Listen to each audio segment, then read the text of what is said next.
thickness until it becomes malleable. The glass blower then inflates the molten glass into a bubble by blowing through the pipe, shaping it with the use of various tools and techniques. Once the desired shape is achieved, the glass is allowed. Welcome to the channel. Today we're going to go through Project Coffee. It's one of these big projects in Crowdgen, and I can say most people are fumbling accounts because once you get the account, then there's that part of maintaining accounts, and majority of the people, I can say, they haven't been really taking time to learn. So today we're going to go through what is Project Coffee.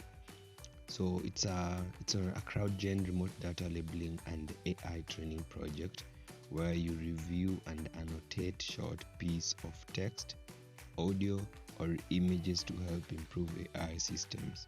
It is flexible online work that pays per task or hour, depending on accuracy and consistency. Remember, consistency. Project Coffee multi-mango contributor acknowledgement. So they want us to sign this as well. Yeah. So these are some of the things that you should know, right? So important notice, please read carefully. As a condition of applying to and working on the Project Coffee, all contributors must acknowledge and agree the following terms. Prohibition of AI tools. They don't want those LLMs.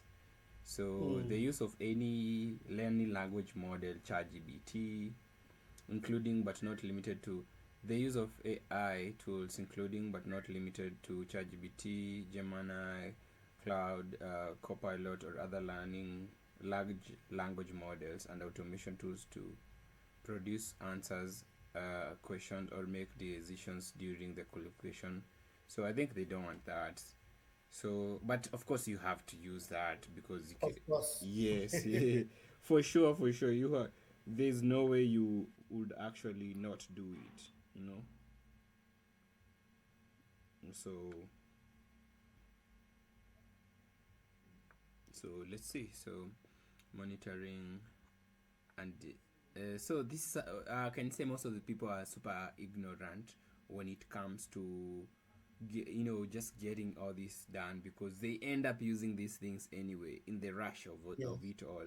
So monitoring and detection. Appen reserve the right to monitor, review, and analyze all submissions made both during Crowdgen and the multi-mango platform. So they'll be monitoring you and everything. So detection may occur immediately or retrospectively, including after task. So it might occur anytime. So let's see, you're going to sign that as well. Say we agree. Tell them for sure we agree.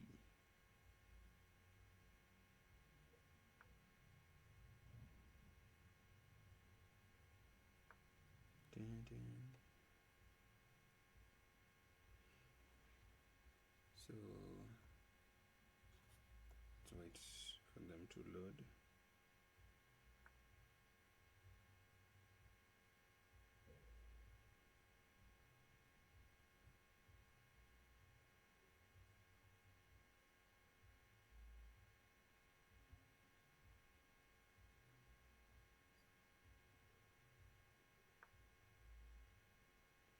So 2 out of 6.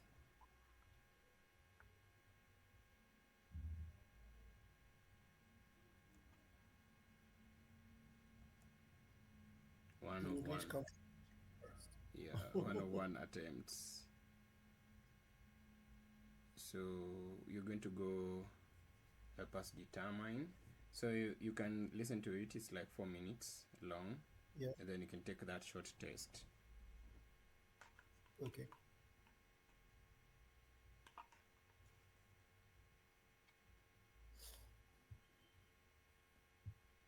Hey there, Crowdgen community. In this video, we'll walk through ADAP, the App and Data Annotation Platform. This is one of the main platforms that you'll come across and be using for your Crowdgen projects. By the end of our video, you'll know how to confidently navigate ADAP, where to start working, and how to get support if you get stuck. Before we begin, just a reminder that you can pause the video at any time to review any of the info that's on the screen and resume once you're ready.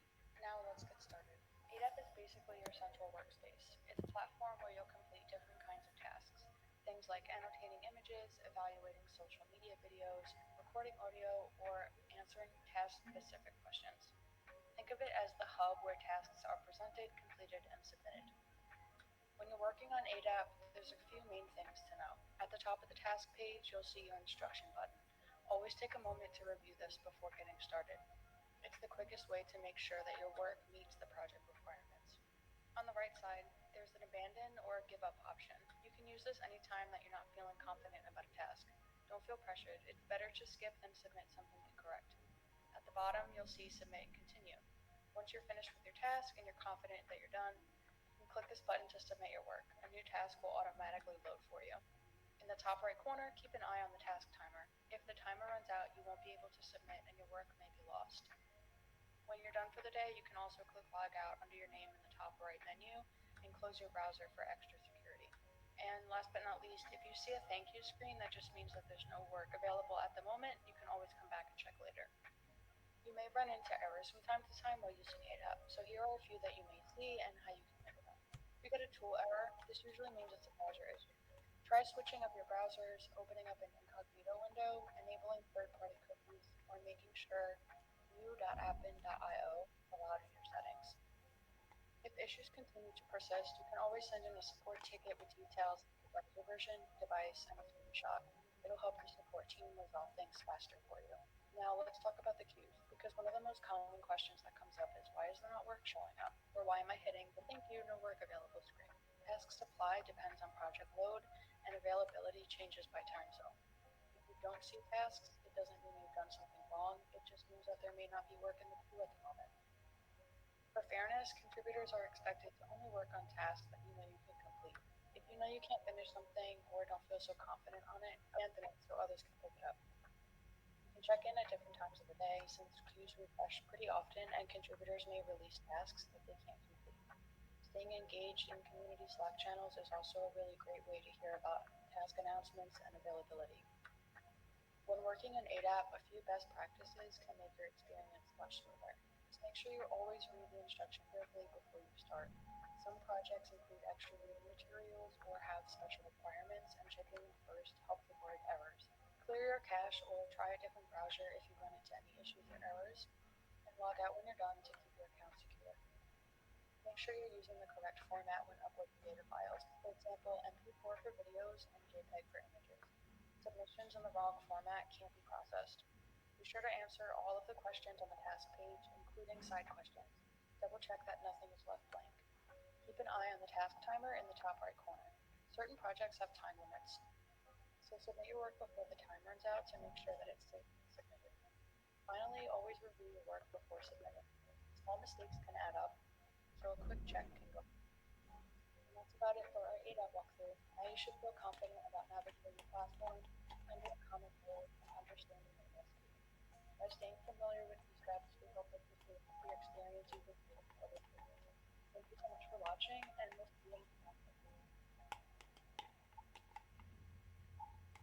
Hey there, Crowdgen community. In this video, we'll walk through ADAP, the App and Data Annotation Platform. This is one of the main platforms that you'll come across. All right. Yeah, so let's take the test. Yes.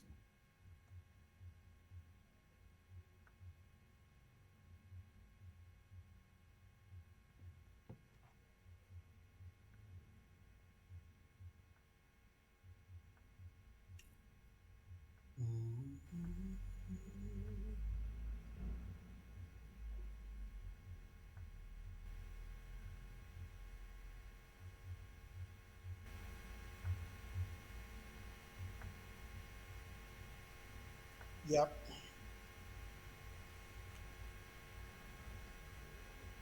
Okay. Yes. Yeah. Read the provider. You can just scroll down as you. Okay.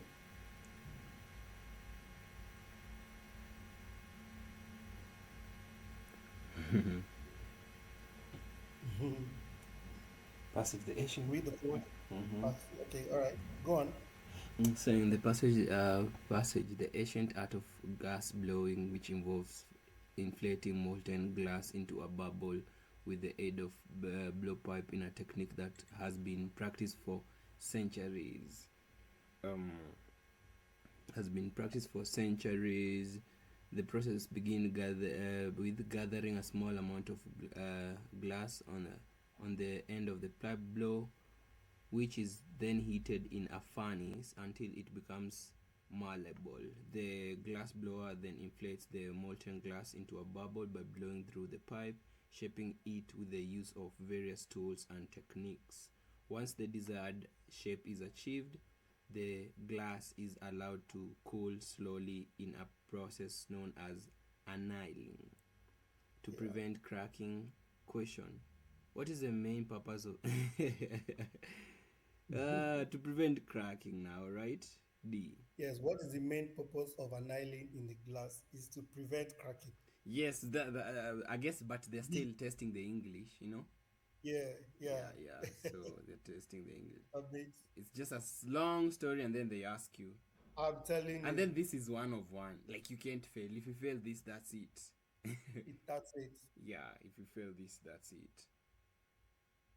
Okay. And they actually give you 10 minutes to answer one each. Yes, they give you actually 10 minutes to answer one each. So you can do this one.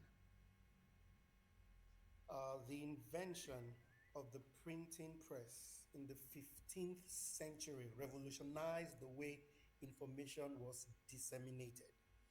Before this, books were painstakingly copied by hand, making them rare and expensive.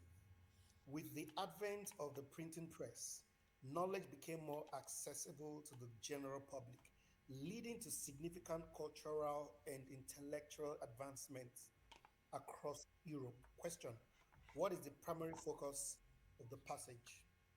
The history of bookbinding techniques in medieval Europe. Hmm? The impact of the printing press on the spread of knowledge. A comparison between handwritten manuscripts and printed books. The economic factor influencing the cost of books before the 15th century. What do you think? Oh, this is a good one. This is a good one. I Yes, it is. The impact of printing press. So they can say the invention of printing press in the 15th century revolutionized the way information was disseminated. Definitely. So you can Yes. say the impact of printing press on the Press spread on the of spread knowledge. of knowledge. Yeah, Same here. yeah. Same here. All right. B.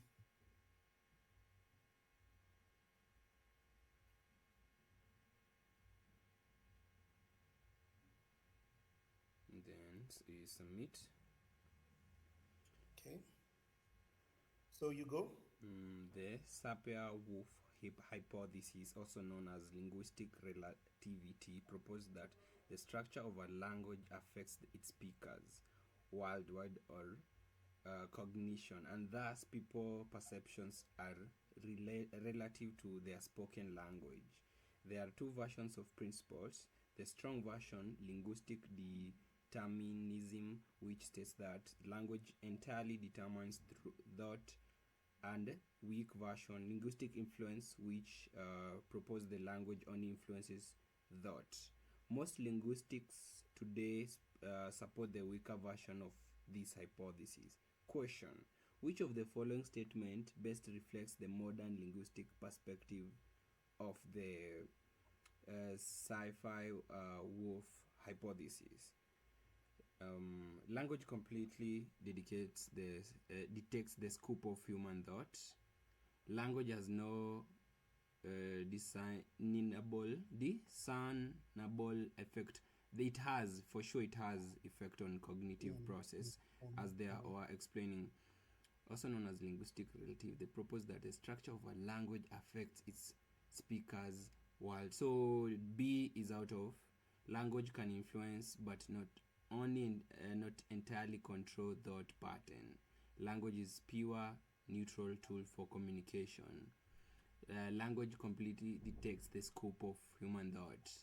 So they propose that the structure of language affects its speakers worldwide or cognition, and thus people's perceptions are relative to the language they speak. So I guess the A is the answer. Yes. A. Yeah. All right. These professors, someone sat down and decided to check out why people speak like this. Yes, yes. There's so many perception about the submit.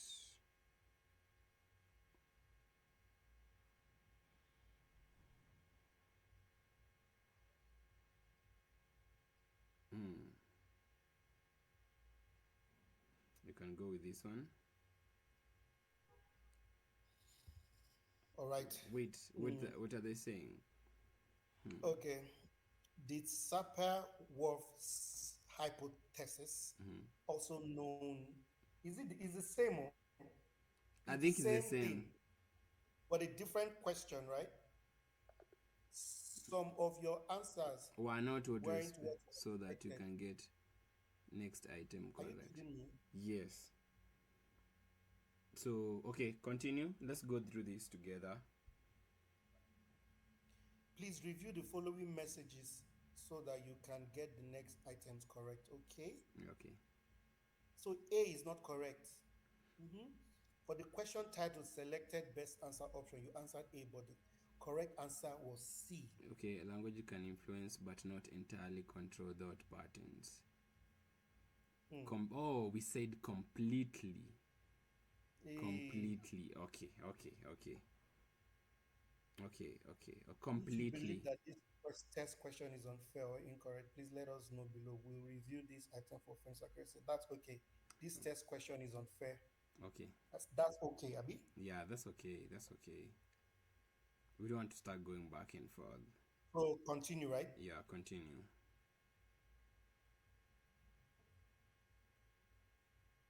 So I think we have like 2 remaining questions. Okay. So you can go with this one. Let's see.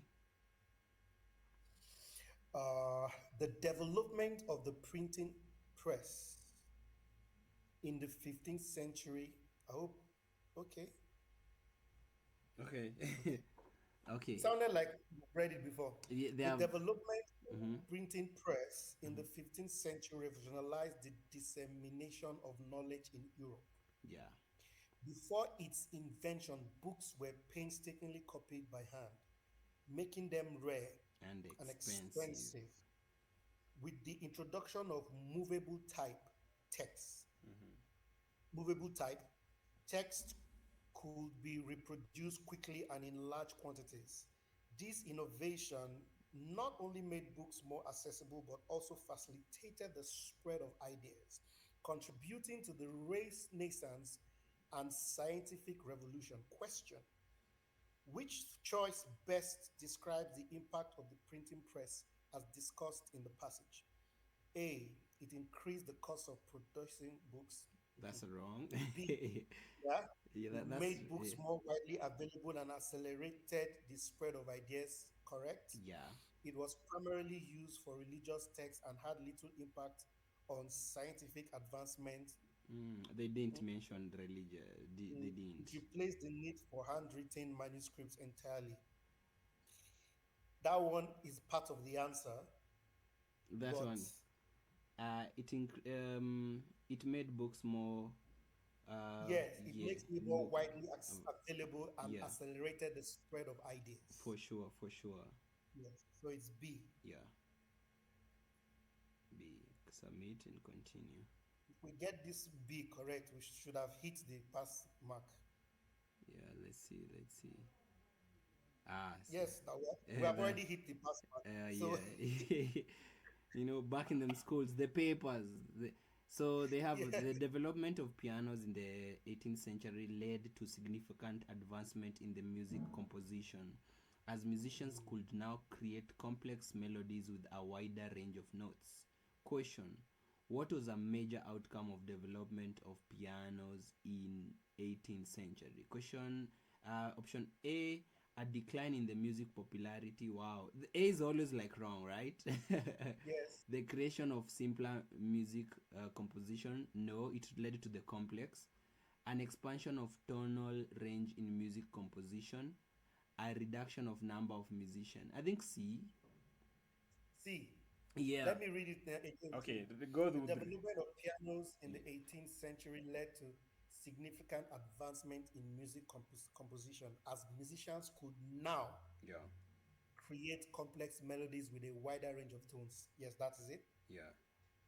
C. No. B, right? A reduction of number No, of musicians. it is C. It is C for sure, because now they could, produce Yes, all types because of of, the expansion. yeah, yeah, Mm. All right, submit. let's see.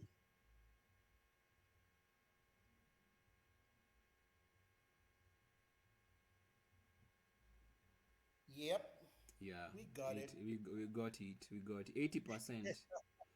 Yes. All right.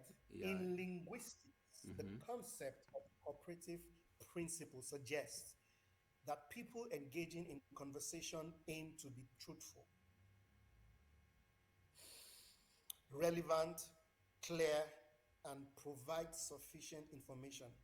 Violations of these maxims can lead to implicatures. See English.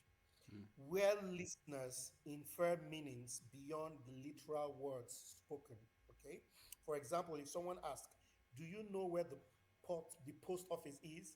and the response is, "I saw a car without with out of state plates heading that way." We Okay. call it stories ajaba in Kenya. Like when someone starts telling you something that's not even, you know. Yes. Yeah. Yes. So he said that okay, that way the listener might infer that the speaker doesn't know exactly where the post office is, but is offering a potentially helpful clue. Question: which of the following is the best description of the cooperative principle's purpose? To ensure that all conversations are perfectly unambiguous and direct.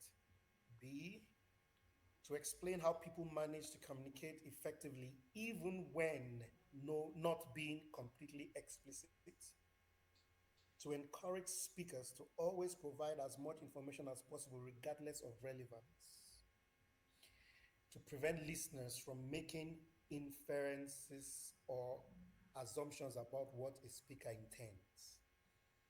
Hmm. The What lingu- do you think? wow, the linguistic concept of cooperative principles suggests that people engage in conversations aim to be thoughtful, relevant, clear, and provide sufficient information. Violation of this maxim can lead to implicators, right? So, question: which of the following is best description of cooperative principal purpose? To ensure that conversation Hmm. are perfectly ambiguous, unambiguous, and direct. So here I think is just, I know this word, but I clearly don't know what it means. Um, find out what it means. It might be not open to more than one interpretation. That's even complicates it. Yeah. Yeah, so to ensure that all conversations are perfectly unambiguous. I think And it's C. it's C, to encourage speakers to always provide as much information as possible, regardless of relevance. I don't know. Wow. C, yes. Because this it's C, I mean, because the cooperative principle suggests that people engaging in conversation aim to be truthful, relevant, clear, and provide sufficient information.